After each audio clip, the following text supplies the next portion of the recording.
Hi, my name is Jacob Bartlett, and this is my second milestone video for ECE 4910 as part of the Sandia Labs Clinic project.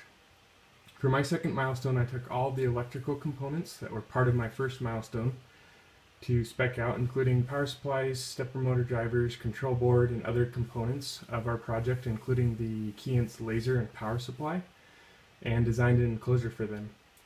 I originally was going to actually build the enclosure myself out of acrylic, but as a team we decided a pre-built metal enclosure would be better because it will have to be palletized and shipped back to Sandia eventually, and there's a high chance the acrylic would be damaged during the shipment.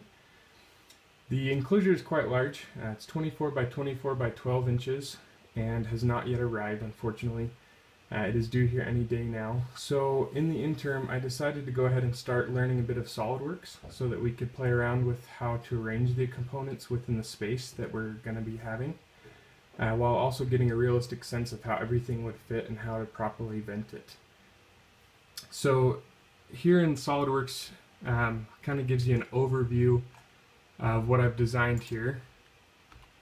You can take a look. This is kind of an overall shot of the entire enclosure, including the vent holes on both the door and the side, and you can see some of the top components that I'll zoom in here on a minute. There will probably be a few more holes in the top panel as well as more components that will be added throughout the project. We're not quite finished gathering everything that we'll be needing, but for what we have on hand now, these are the connections we have planned. So here's the layout inside the enclosure. You can see here all the different components. We have here 6 stepper drivers along with their fans on the side pointing towards the outside of the enclosure to allow for that venting that you saw on the side. Here we have 3 different power supplies. 2 of them are 60 volt DC power supplies for driving the stepper motor drivers, as well as this 5 volt supply that will be used for the board. Here's the control board as well as a daughter board that allows the connection to happen through Ethernet. Unfortunately, after getting this board as well as receiving our workstation from Sandia, we ran into a problem of compatibility with the program we're using.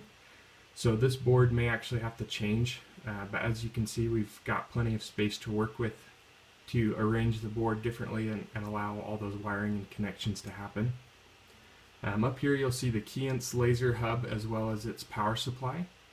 And of course we needed to put these close to the top because this is where a lot of the wiring will come out, and we need that cable for the laser. It's fairly short and it's pretty expensive, so we want to reduce the amount of cabling needed for that as much as possible.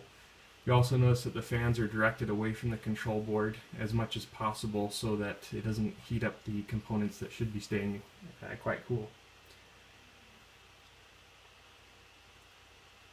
Now on the side here, I wanted this enclosure to be as functional as possible and to resemble quite closely a computer case where everything has an external connector so that independent cables could be used to connect to the computer and to the CNC machine and not require any cables hanging out during transport. So here you can see 2 different outlet connectors that'll be for those power supplies. And we may have to add a third for the actual power supply for the Keyence and any other power supplies that are added later on. Here on the top you can see, I'll zoom in here a bit, we have 2 USB ports as well as an Ethernet connector that will be used to connect to the board as well as to the Keyence laser to gather that data. We may have to add a few more as the rest of the sensors are chosen and arrive. I added a nice e-stop button here because you never know when the sensor head might start running into the part being scanned, and we want to be able to stop and shut that down quite quickly. And then over here I've also added some XLR 4-pin connectors. Each of these will be connected to the stepper drivers and each one will represent an axis. I wanted all these to be just laid out so that anybody could walk up and see how to start connecting this machine and not have to worry about wiring up each individual stepper and each individual power supply. So I wanted it to be quite like a computer case in that fashion.